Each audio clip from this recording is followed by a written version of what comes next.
Hey, what's up? This is AJ Morales-Demori, and as promised, here's the difference between the SM7 and the MV7 from Shure. So before we start, I want to answer the biggest question that I've been getting about the MV7, and is the MV7 the replacement of the SM7? And a quick answer to that is, no, it's not.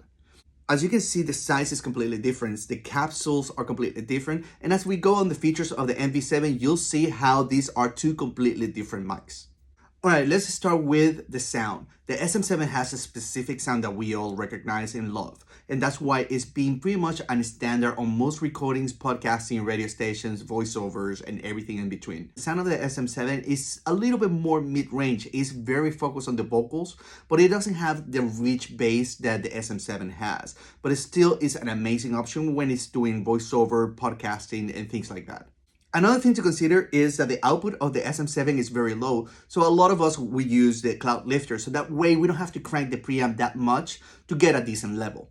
The MV7 does not need that because the output of the MV7 is already loud enough that we don't need the cloud lifter at all. Okay, as we look in the back of the SM7, you can see we have the Xlr Output and EQ options that we can change manually.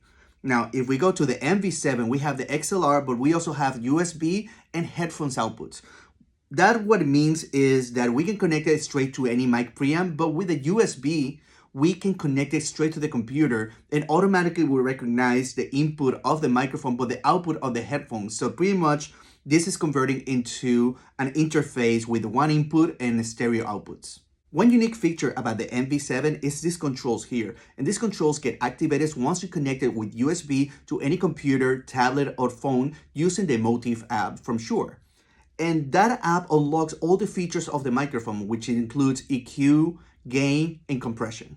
So as you can see, these are two completely different mics. The SM7 is still an industry standard, and it will be for many years to come. It has a sound that we love, and it's a great bang for your buck for recording purposes.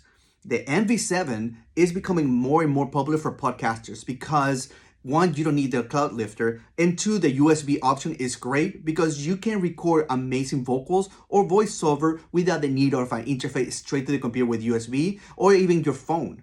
So which option is best for you? It depends on what your application and your daily use is going to be. In my case, I keep both because they both have their function that I love and I use them daily. If you have any other questions, please feel free to let me know on the comments below.